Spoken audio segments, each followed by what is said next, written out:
I'm Al McFarlane. Welcome to The Conversation with Al McFarlane. I'm glad to be here and glad to have you along as well. Let me start off by saying today is uh, Wednesday, March 1st. It's the beginning or the day after the end of winter. They're saying on the radio. We'll see about that as the times roll on. We know that here we can still expect snow even up as late as mid-May. Anyway, so listen, before we start, got a great program, great guests. Our focus today is on the United Black legislative agenda, what's happening over in St. Paul. And the idea is that the state has a $18 billion budget surplus, $18 billion on the table. And our question is, how do we, Black people, African Americans, ensure that our voices, our interests, our needs are articulated and are met, that we lay claim to what we believe is our share of that money? And we're going to talk about that broadly and specifically with guests who are involved in rallying the public, creating bills, seeking legislation, getting legislators to sign on and present the bills, making the work of governance a work that we are owners of. That's our topic today. It's going to be a great conversation. Before we begin, however, I want to invite you all to support this conversation, this program, by going to our YouTube channel. By the way, we're reaching you on a variety of platforms. You may be connecting to the Inside News YouTube channel, but you may be connecting through the YouTube channel of the Black Press of America, National Newspaper Publishers Association. Inside News is a member of that. I am a member and have been a director of the organization and the chairman of the board of its foundation in the past, connected with all of the Black Press of America. You may be connecting with us through Black Press USA's Facebook account or through the Inside News Facebook account. You could be connecting through Twitter, and you could be connecting through LinkedIn. The point is, we're using every available medium to create community, to create engagement, but we need to figure out how to keep track and to grow the numbers of our engagement. And for that, we've decided to try to move everybody to become a member or a subscriber on our YouTube channel. So if you get a minute, take a minute, go to Inside News, YouTube Inside News, subscribe, like, and share. Help us build this network. We're doing important work, and so are you. We simply need to take our conversations from the one, the two, to the thousands, to the many. We can do that. I want to begin with the hot topics, and one that's appropriate for today's conversation is an editorial that or guest column that ran in the current edition of Inside News. You can find it at insidenews.com. It's a piece by one of our regular contributors, Brother James Trice, with the Public Policy Institute. I'll read a part of it. I want to encourage you to go to insidenews.com to read the entire story. He says, I moved my family to Minnesota, Twin Cities specifically, from the south side of Chicago in late 1989. Since then, he says, I've had the honor and the privilege of interacting with and learning from, being influenced by and associating with great Black leaders, politicians, activists of social justice, religion, education, science, technology, social service, and myriad other professions. This is Black History Month. This piece appeared in the last issue of Black History Month of Inside News. He says, this Black History Month, I'd like to recognize and pay tribute to the Black leaders in Minnesota, past and present, that have had, and in some cases still have, an impact on my life and the lives of Black Minnesotans as a whole. Though we may not always agree on how to best address the conditions and concerns of Black people, each in our own uniquely qualified, well-meaning way, each of us fights for the best interest of all Black people. The exception, of course, lies with the Black leaders, quote unquote, Black leaders who hold anti-Black sentiments and who subscribe to harmful tropes about Black people Uh, and this, he says, is an entirely different form of disagreement. Nevertheless, it is a subject for another time. In this piece, I'm talking about Black leaders who honestly and authentically want the best for Black people. I'll conclude with this. He says, to be clear, we are not a monolith. We don't all think alike. We have disparate ideologies within the Black community, but don't all communities. I've had strong disagreements with some of the most effective Black leaders, but I have great respect for each of them and appreciate their work. Our collective pain, suffering, and struggle can cause us to fight each other and disagree on everything. But the glue that binds us, regardless of ideology, is that we recognize and understand that we have a common struggle and a common enemy. That enemy is global white supremacy, the substratum of racial inequities, oppression, repression. Given this reality, there have been times when our differences have played out on the national and world stage. He goes on to give examples. A good piece. So I could read more, but I don't want to. I want to just sit in that thought for a minute. Brother Trice, good comments, a good story. And he goes on to name just a number of people that all of us know that have built reputations based on their service to community and to family and to church. And I love the piece because it does what I think is critically important. We have to acknowledge each other and acknowledge greatness in each other. And I take it a step further. I say, I have to recognize the presence of the Creator in you. And when I addressed you from the best place that I can be and from the best of who I am, I'm reaching out to what I believe is the best in you. And the best in you, from my point of view, is that you are on a mission to create change and to create peace, to create prosperity and health in our community and in the world. And in that mission, that commitment, you are indefatigable, you're unstoppable. And together we are indefatigable, we are unstoppable, that we have an obligation and a duty, and we smile every morning rising to the challenge of creating a future, a narrative, a future in which our people win. So James Trice's article, check it out.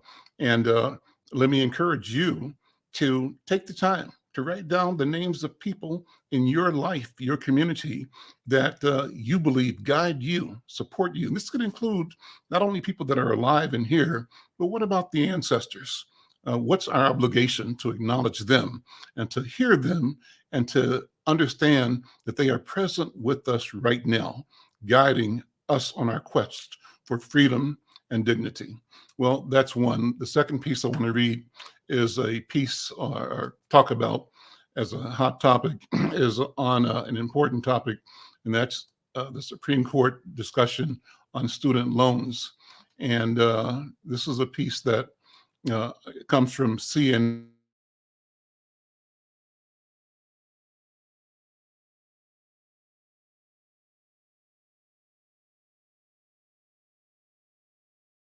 In the CNN What Matters newsletter. That's where you can find it and get it. So it says that conservative Supreme Court justices took a predictably dim view Tuesday of President Joe Biden's controversial plan to give up to $20,000 in federal student loans for some borrowers and wipe away nearly $500 billion in debt. Biden announced the plan last August, just before the midterm election. He has been facing mounting pressure from Democratic lawmakers who called on the president to take executive action as it became clear Congress could not muscle through a more lasting proposal. Whether the debt forgiveness helped Democrats overperform in the election is up for debate. But the one-sided politics of the plan was a key sticking point for Supreme Court justices who have been skeptical of Biden's authority to do things without congressional approval.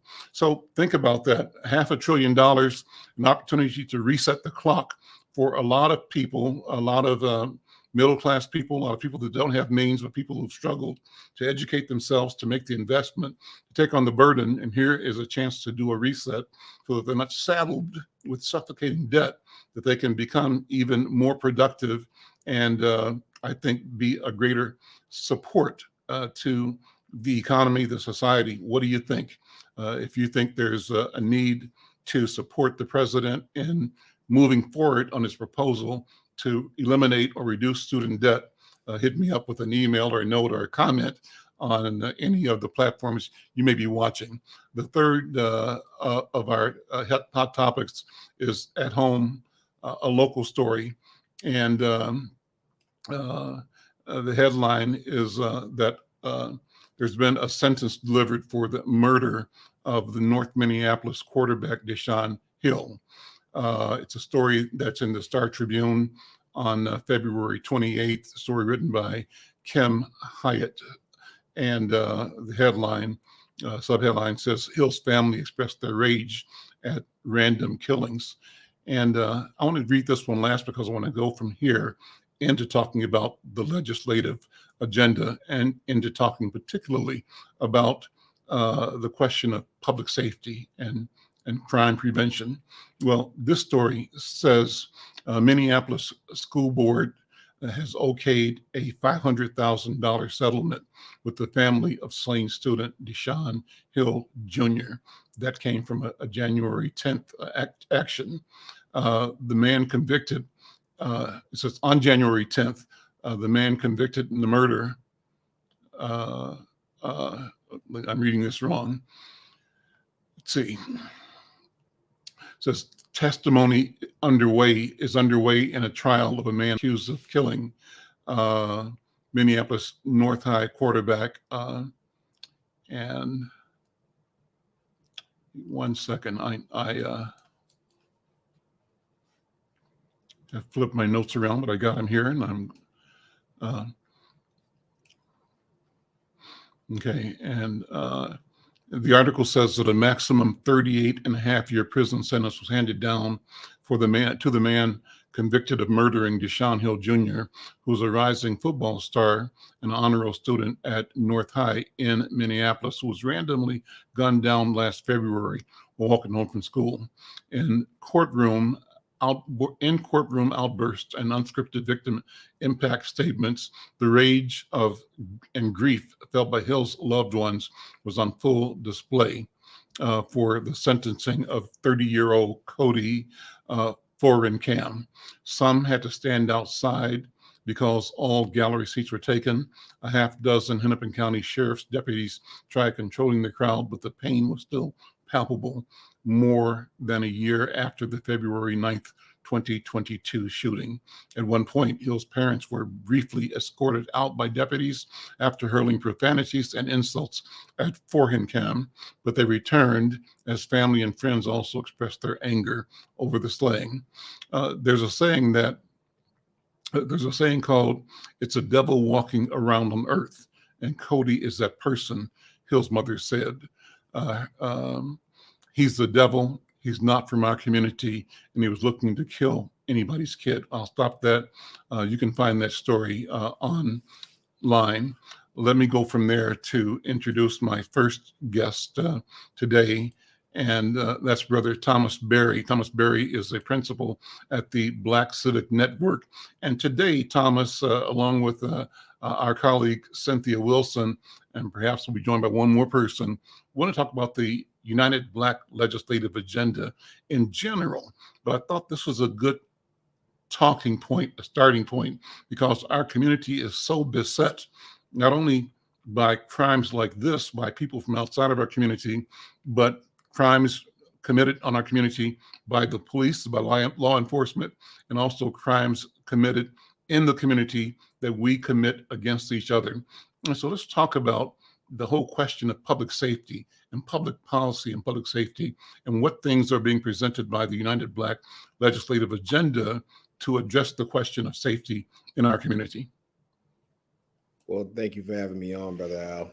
I would say that, the main issue that we have with public safety in our community is the broken homes. And while we may fight amongst each other on the front lawn, the thieves are stealing all the valuables out of the house.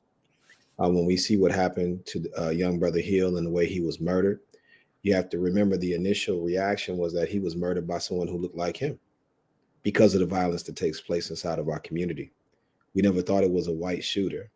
And that tells you about how much chaos takes place inside of our community, that someone from outside our community could come amongst us and take one of our own young men in the midst of all of us. And the first thing that we think about is one of us.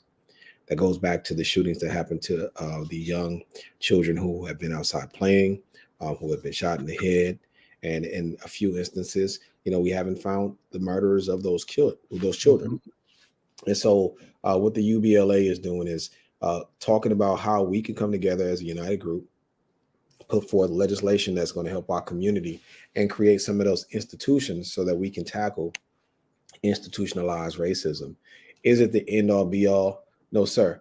But it is a great start and a great path for us all as community organizers and leader heads to come together and actually do something for our people. So I'm happy to be a part of this group. Let's talk about the mission and vision of UBLA, United Black Legislative Agenda. And I don't know, Vash, I should have asked you earlier, but maybe you can locate a copy of page 2 of the ad that we've been running in Inside News and hold it up, because that gives you a summary of the principles and the points, the call for investing in the Black community. If you can find that, post it up. But Thomas Berry, let me ask you to talk about what are the principal ideas in the United Black Legislative Agenda. And as I say, we at Inside News have decided to print that every week from now through the end of the legislature, because the underlying theme is a call for invest now. Invest now. So what are the principles and the ideas in that document? Well, to me, I think the base thing is, the capacity for building for the Black community to identify and address local community needs across Minnesota. We've talked about every other group possible that we will label as a minority, except those descendants of slavery. We're always kind of the data and the statistical points that everyone wants to use, but however, they never address the issues that we have. Facilitating partnerships that result in better services and service integration in the Black community. A lot of people take a lot of money from our community, Brother Al, as you know. However, what happens with those services is that the services are low quality, and our community never seems to actually turn the corner or reverse some of those trends. Developing strategies to increase awareness of access to services in the Black community. There are services that are here, but many of our people are very transient. A lot of people are from other places, like Brother James Trice, who's from Chicago. We have a lot of transplants in the Twin Cities. I'm a transplant from the Twin Cities. A lot of our people do not know where to go get help, and a lot of our families are isolated. And supporting organizations in the delivery of services in the Black community. I think this is very important. The reason why I say that is because a lot of the organizations that do the work do not get supported whatsoever. What happens is those organizations are left to do the work with bare minimum. And they're also the ones that get blamed when the work isn't done, even though they're not funded, which we're trying to reverse that trend. So as my sister Cynthia will say when she comes on, we're starting off asking for 200 million, but the ultimate goal is to get to $1.4 billion. I just had a conversation with the Speaker of the House, Melissa Hortman, this morning, and we talked about endowment programs for communities like ours, so that in the future that we could have money that's put in today that goes in a long-term placement. Also, the other thing that we have to think about is much of Minnesota was established on the land trust grants, and so what they did was they took money aside. They gave mineral rights to the University of Minnesota. The money from those minerals that allow people to go get educated from Minnesota for free. They also took minerals in other institutions, and that's how Pillsbury and other institutions were able to get rich. A lot of these Minnesota families that we talk about who built these corporations, they used the land trust funding to actually fill their coffers, and that's why they're generationally rich, right? Our community was not invited to the party. And so what we're saying is we need something sort of like that so that we can establish, so that we will be able to compete with other ethnic groups and not be the rug of Minnesota. Let's look at the promotion we're doing in Inside News, and maybe you can walk us through that. I don't know if you can make it big enough for people to read, but kind of walk us through that document. It's the 2023 United Black legislative agenda. And if you would, Brother Barry, focus on, the mission of the urgency of now and the 3 steps that you all are saying, that we are saying need to happen. Just sort of walk us through that. Well, I mean, it definitely needs to be stated that the governor has to be on board because he is the chief executive here, and we need him to affirm a commitment to prioritize the disparities in our community in all aspects of Minnesota governments and administrations. Listen, our community is targeted for everything. You have to understand that this state has been used to giving us things that are symbols of progress, but they never give us anything that makes it progressive. They never put money behind the words. They never put actions or reinforcement into the protections of this inside of these bills. So that's what we're asking the governor to do in step 1. Step 2, the governor hold his appointed state commissioners and the state departments they lead accountable for measurable and reportable process and strategies, to eliminate disparities that exist and that are supported by policies, procedures of state governance. I want to point out that Minnesota has the largest disparities in the country. However, our community is last in home ownership. Our community is last in graduation rates. Our community is last in wages, and the disparities are why. It does not matter whether you have a master's degree or undergrad degree, you still will probably make less than your white counterparts who do not have a college degree at all. Lastly, that the Minnesota legislature prioritize intentional solutions, making that can occur when legislators, committee chairs, and committees engage Minnesota Black community at the table of decision. That's very important because we have to become the priority. As I told Speaker Hortman today, that if our community rises, it actually fits good for the state of Minnesota. The state of Minnesota would also make profit off of us getting off of the social rolls. We shouldn't be leading and having families who are legacy in the social programs like child protection services or the social programs like child support and MFIB. Those are the things that we want to make sure that our community get on the ground level. We want the same treatment that they gave those immigrants in the 1930s to go to college. We want those same things. And I think that it's more about us as a state saying that we can actually become the true North Star state. Our people came here in the Underground Railroad. The trail stopped right here in Minnesota. Stopped right here. So there's no more perfect place to make that change than in this state. And we have to demand that, and we need to demand that right now. Cynthia Wilson, thank you for being here. Let me bring you into the conversation and talk about the particular focus that you're placing in supporting this initiative, this question, and creating awareness about what we need, what we deserve, what we demand from the legislature to reflect and support our interest. What do you think? Well, first of all, let me say amen to Brother Thomas and just pass the collection plate and let's say, get out of church.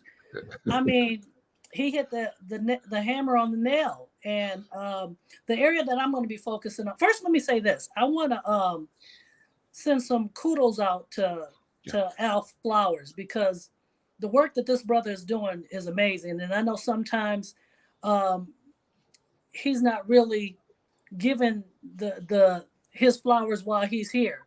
And so I'm going to give them to him, because this brother has had me at the Capitol for the last couple of weeks, more than I've ever been in my life. And he is really knocking on doors, kicking down doors, making his presence known for this UBLA. And I'm really glad to be a part of it because I've seen the impacts, and I know the impacts that it'll have on our Black community. I know that oftentimes, and I'll talk about what I'm going to be covering in a second, but I just want to lay some foundational information down. What I've found in the past is that a lot of our Black organizations, and it's unfortunate, but it's true, they seek out to do what they can do individually, right? So everybody, gets whatever they can get, and they go on and they do their thing or not. But if you get a little change, you get a little money to sustain you're for no more, then you're happy with that.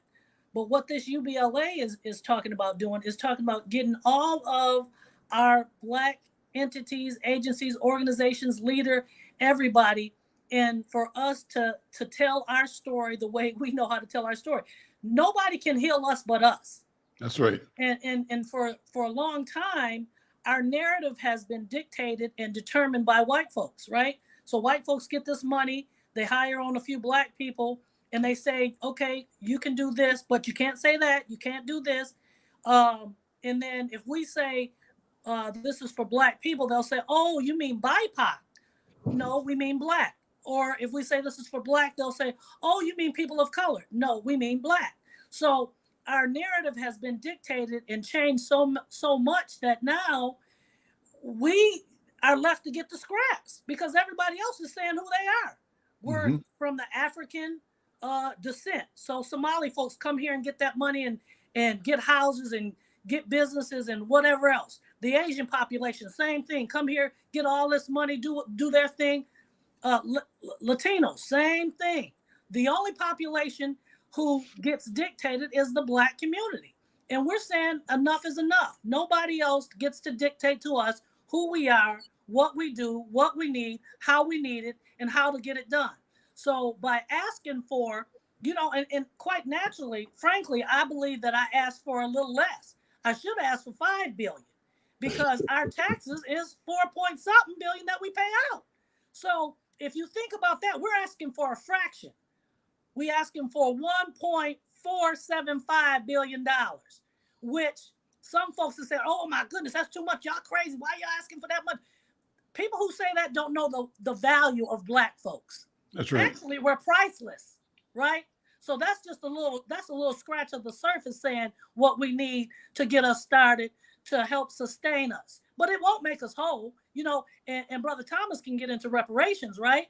But it ain't gonna make us whole. This is just something that we're saying that will help us get started, get us our infrastructure together, get people in place so that we can help every black person in the state of Minnesota. So that means if you in Wasika, we coming for you. We helping you with what you need. You're looking to start a business, you got some ideas, you got some young black boys who are there who need some support from the black community. We coming up to you. We're gonna we're doing what's necessary to help our black community no matter where you are in the state of Minnesota.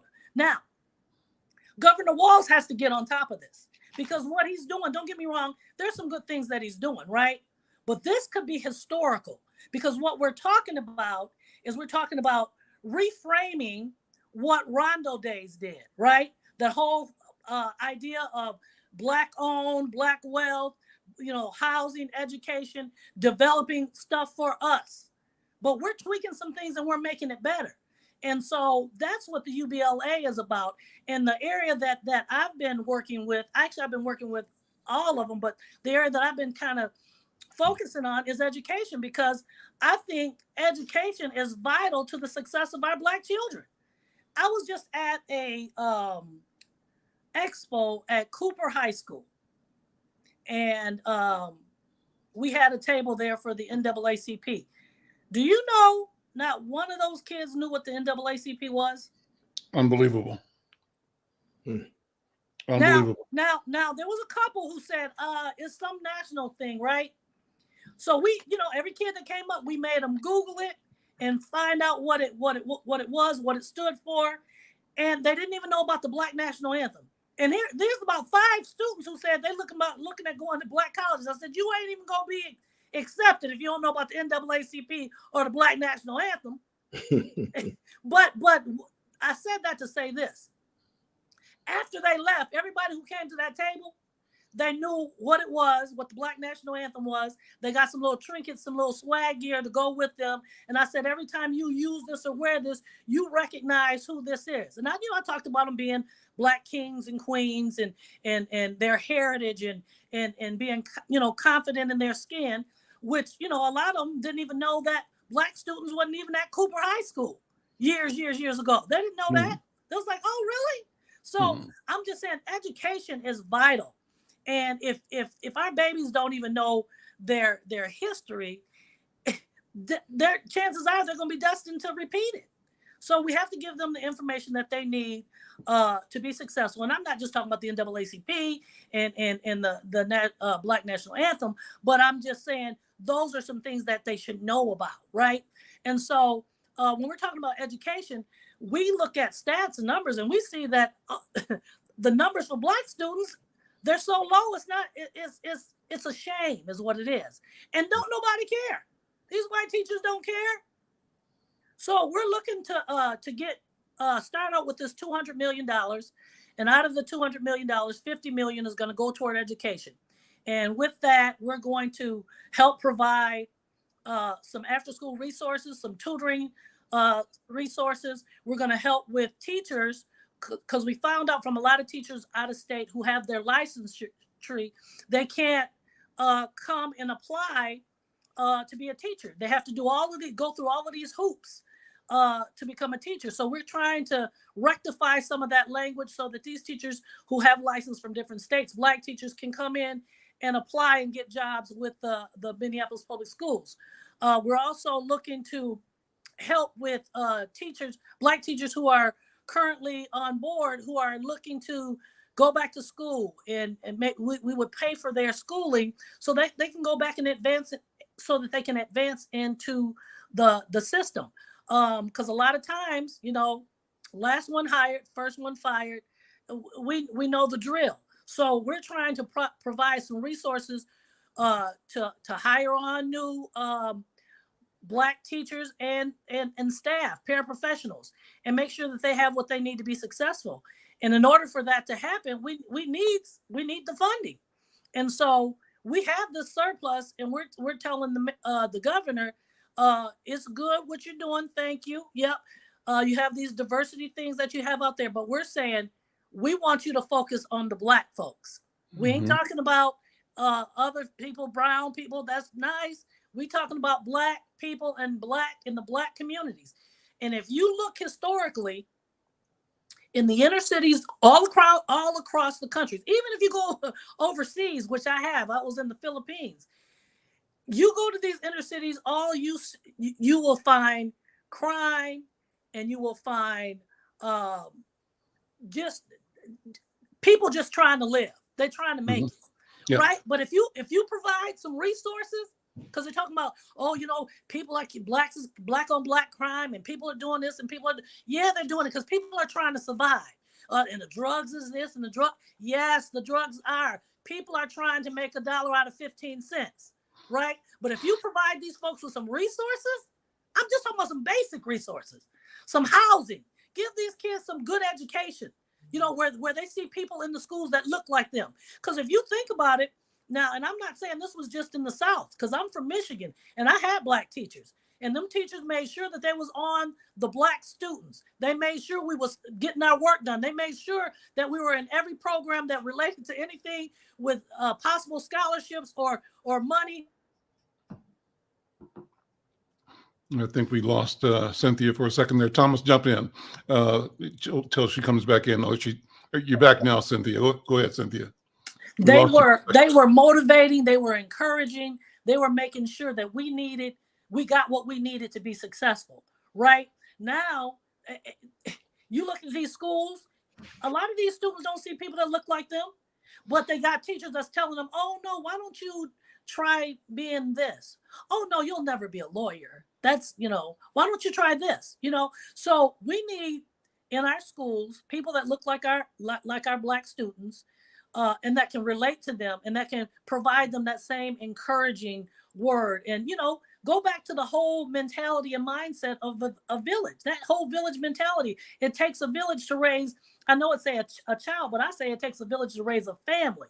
Because way back in the day, you had mom and them, you had auntie and them, and you had friends on the block. If mama had to work 2 jobs, Miss Mary was coming over there to make sure the kids ate, did their homework, and got to sleep. I mean, if we go back to, all I'm saying, we are so much better together.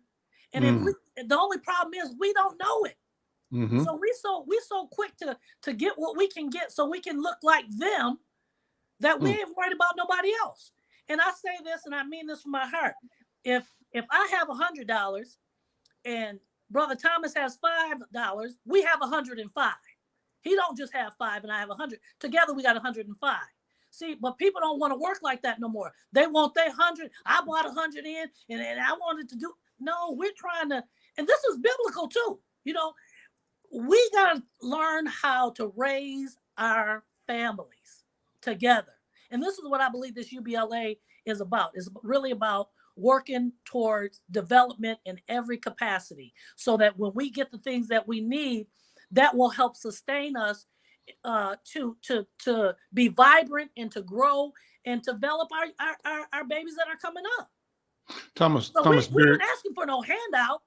We asking for what's supposed to go to us anyway. Thomas Berry, how come some of us are afraid to say 1.3 billion? Well, part of it, why are we scared? Part of it, brother, is the growing up process.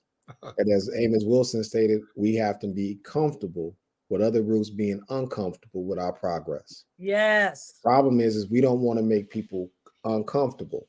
We're too busy worried about being polite. Mm-hmm. And a lot of the things is our egos are attached to a lot of our failure. And we don't want to talk about how our egos are attached to the failure because we have to say that the other people are failing because they're doing wrong and we're doing right, asking for the bare minimum. To quote Dr. King, our greatest enemy is conservatism or moderation. Mm-hmm. Asking for moderate means in catastrophic times. So we would ask for $100,000 for $1 billion issue and be happy with $100,000 because that means I get to eat today. I get to go on a trip.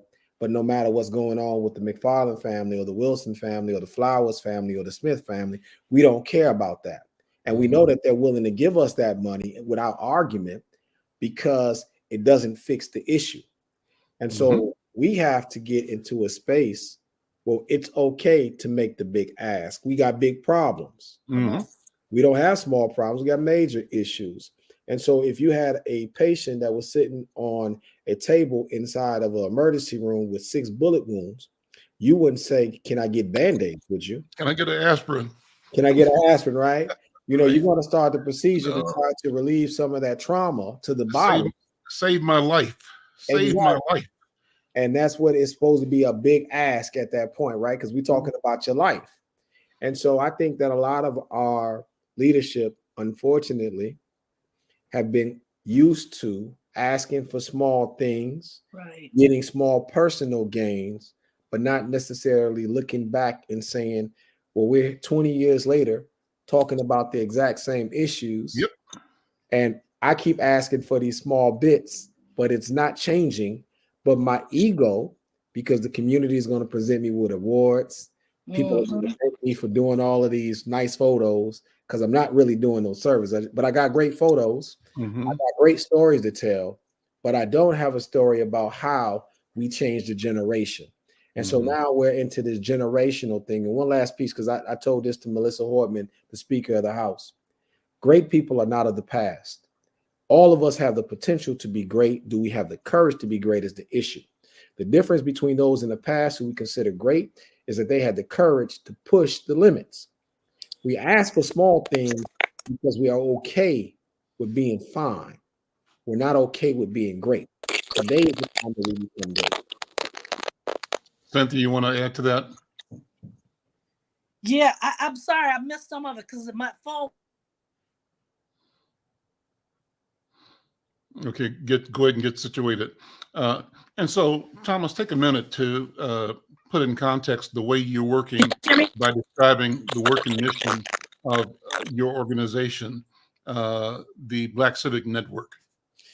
So I would tell you with Black Civic Network, the UBLA is right in line with what the Black Civic Network wants to do. Our main goal is to focus on policies that are pertaining to the African-American Black ADOS community.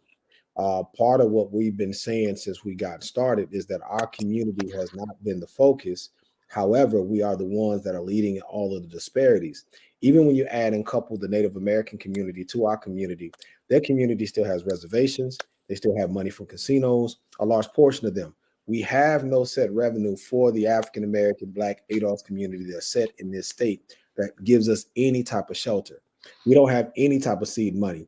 You know, it's funny, just a couple of months ago, the McKnight Foundation was talking about giving $50 million to our community, $50 million, and they wanted not just to be in the state of Minnesota, North Dakota, South Dakota, Iowa, as if that was going to fix all of the issues. $50 million when we got $50 billion worth of problems, right? And what happened? Soon as we put in and we say, hey, we want the Urban League to be a part of this. We want our institute, we want our people to be a part of it. What do they say? No, you guys want to take control? We can't do that.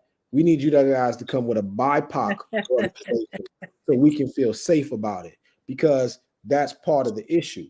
What I keep saying at BCN is we have to push our allies. If McKnight Foundation, if they're allies, we need to hold them to more scrutiny and ask the question, why is it that anything that you give us that's supposed to help alleviate the pain come with so many restrictions?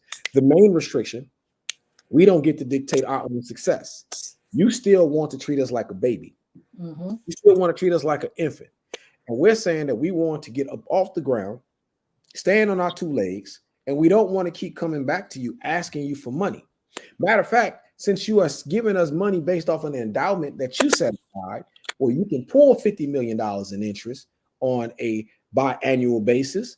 Why don't you show us to get how you got? Won't you teach us how to fish so we can stop coming back, sitting at your table, begging you? We can build our own table, because that's what true allies do. They teach you how to build. They don't keep you rigged to a welfare system of asking them and begging them. And then they tell you, well, only if you do it this way, only if you look this way, only if you refuse to say these certain things that you need to say to get your families together.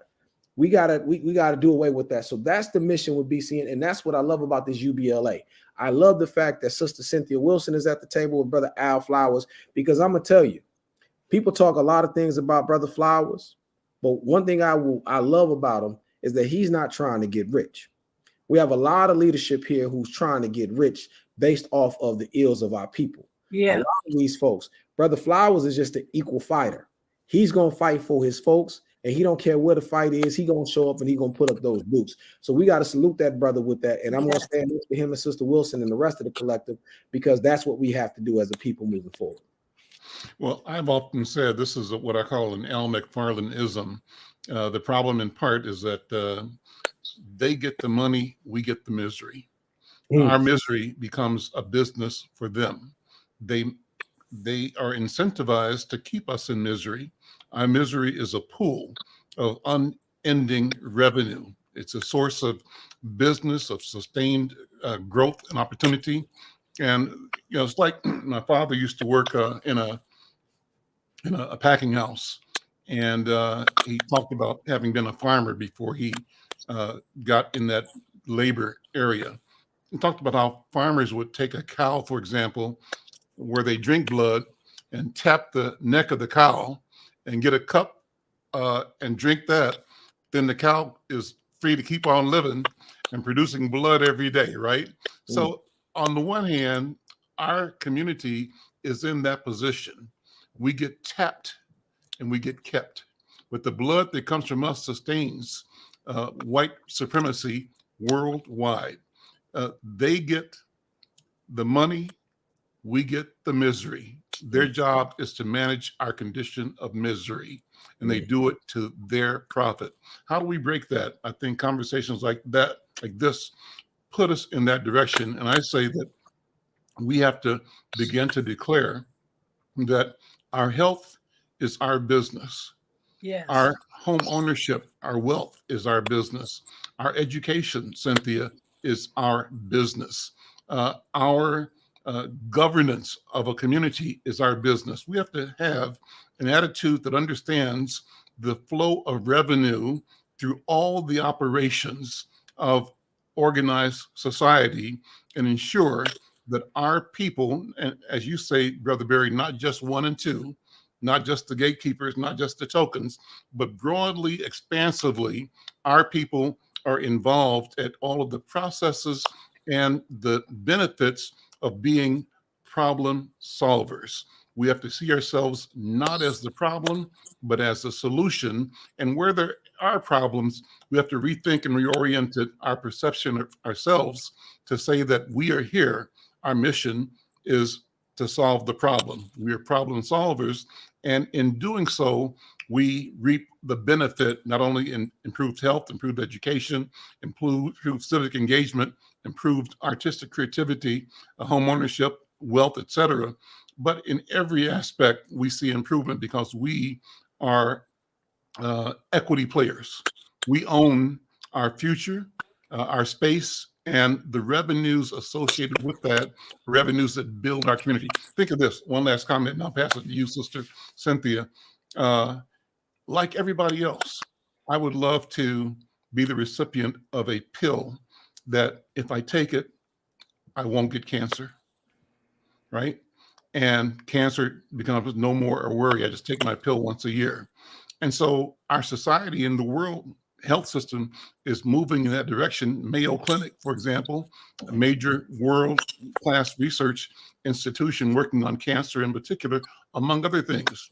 But on the journey towards the solution, millions, billions of dollars in infrastructure, in buildings, in doctors, in research, in innovation. They have said the mission is to solve the problem. And they have commanded material and intellectual resources to do the job. Mm-hmm. It's an enterprise. And so if we have said, Brother Barry, that we've got this problem that we've identified as disparity, let's not look at it as a problem, but as an opportunity. We have to command the intellectual and material resources under our control so that we can affect our mission, and that is of solving the problem. And we have to say that our health is our business. Brother, Sister Cynthia, what do you think? I agree with that. Let me just say this, though. You know, you touched on it a little bit. You know, pharmaceuticals has been $1 billion industry forever. Yep. They're going to make money off of us. And I believe that they're already, you know, there's a cure for cancer. But why am I going to tell y'all when I know that we just keep saying we need research? Now, don't get me wrong. I believe that there is some research being done, but there was a brother man who was out there telling the different folks that he had the ways of curing all these different things, cancer, HIV. I mean, just a plethora of diseases that he was on to. And he actually went and talked to Nipsey Hussle about it. And he was getting ready to introduce this brother and give information. And as we know, he's murdered, right? So I believe that there's a lot of stuff that Black folks have already, who we're aware of things that we can do to help in these areas, but the government is going to prevent this information from getting out so that they can continue with this multi-billion-dollar industry with pharmaceutical and things dealing with our health. But our health should be number one. But if you look at our communities, what do we have in our communities? Liquor stores, McDonald's, Chinese food. We don't have when you go to these other. If I drive up the block to Golden Valley, I see Byerly's, I see Panera Bread, things that are healthy. They just took out Subway, which is somewhat healthy, out of the little mall here off of Broadway. So there are ways to continue to keep our Black community in a state of emergency. There is no need to give us aid, because I think this is my thought, and it's been my thought for some time. Because Black folks have been so resilient, we know how to get a bag of ramen noodles and feed a family of 6, right? We know how to survive, right? And I know that folks know that we know how to survive. And so guess what? Why help them when they already know how to survive? We'll just keep them at bay. We'll give them a little something here, give them a little something there. We'll appear, I call it the illusion of inclusion. We'll give them the illusion that we're including them and that we want to be a part of them, BIPOC, people of color, all of those things, when in actuality, the intent is to keep us down. Cynthia, let me ask you to take a minute because we're moving on to talk about the work of the Minneapolis NAACP.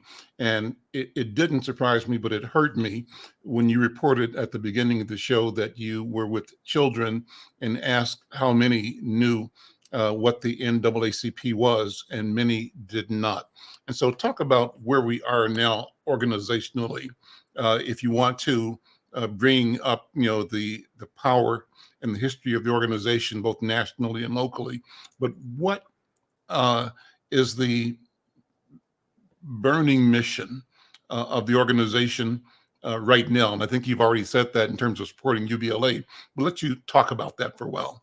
Sure. So, the NAACP is the longest and oldest civil rights organization in the country, right? So it's been around for over 100 plus years.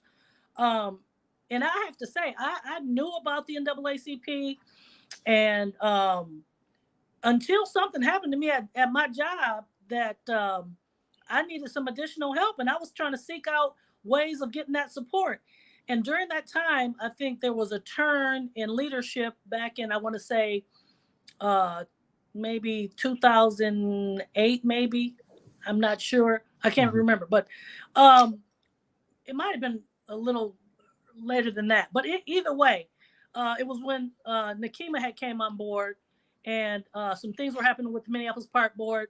And at the time, I had formulated our own union. It was a Black union, because I said they're taking my money for the union, and that they're doing what they want to with it, and they're not supporting any of the Black employees. So I formed my own union, and we had about 26 employees that was a part of this. But then eventually, you know how that happens. People, they weed off because they're afraid of what Mr. Charlie's gonna do. So we ended up with about six employees who actually stayed on the boat, and we called it Stand Firm.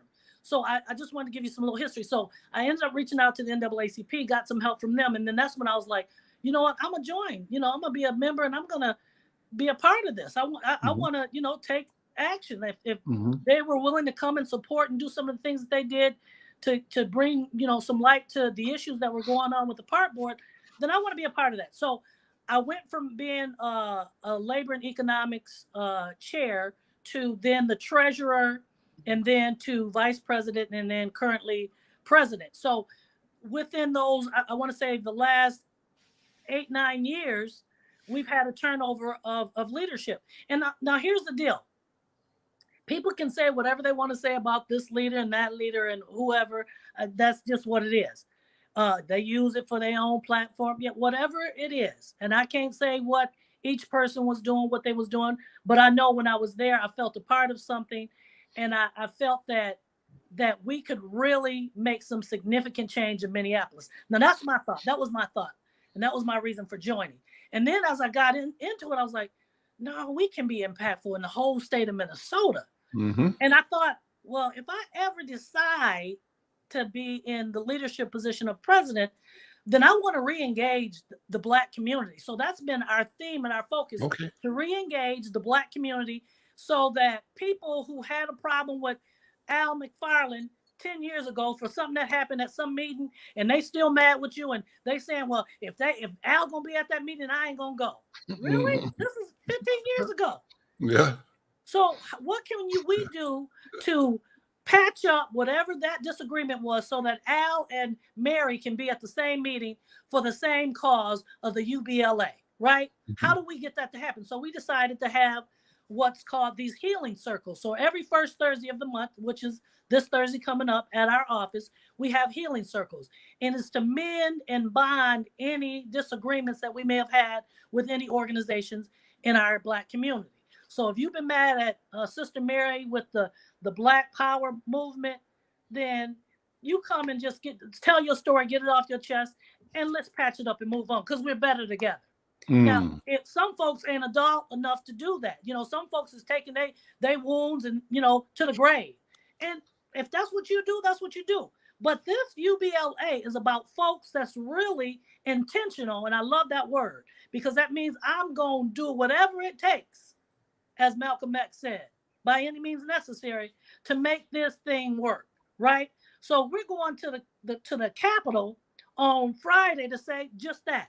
By any means necessary, Mr. Governor, we need to be heard and we need this to be taken serious. We recognize that you have made some movement with some of the diversity things that you're doing. That's great. But we're talking about what are you doing for Black folks now, right now, today? We're down to the last 3 minutes or so. Thomas Berry, let me come back to you. And in this closing, I want you to invite organizations and individuals to the Day on the Hill. Give the date, the time, and the flow. What's going to happen and why it's important that people show up.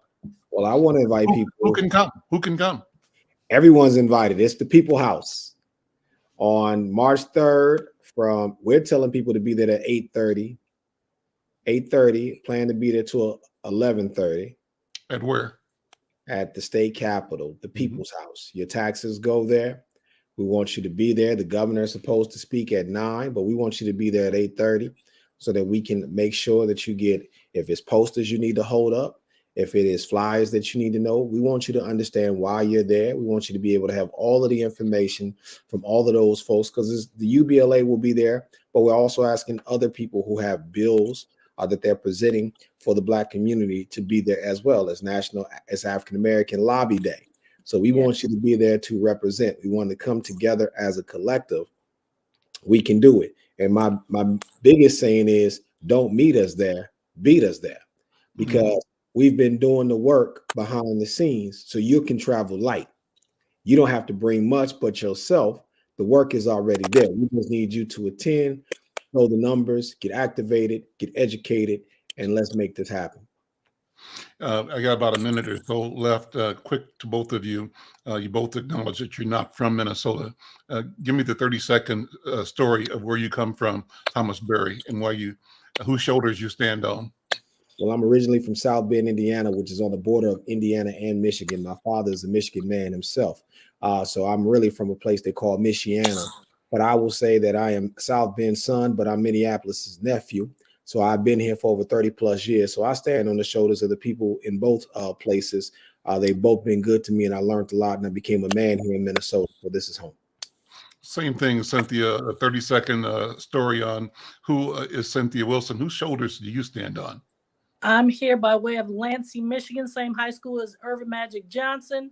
Went here on a full athletic scholarship for basketball at the University of Minnesota, stayed here, did an internship with the city of Minneapolis in the recreation department, stayed, and just retired after 34 years. So Minnesota has been good to me, but there's so much more that can be done here. And so since I'm here, I'm standing on the shoulders of just about every Black person I see, because that's who makes up who I am.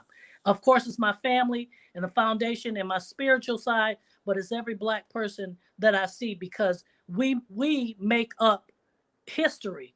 And without us, there is no United States. There is no America. We make this country what it is. That's a bold statement. It's a wonderful statement. It's a correct statement. Thank you so much, Cynthia Wilson, president of the Minneapolis NAACP, Thomas Berry, program director at Black Civic Network, both here to invite you to show up on, is it Friday or Friday, right? Friday. Friday, 8:30 at the Capitol, the People's House, Black or Legislative Day on the Hill. I'm Al McFarlane. We'll see you next time. Take care.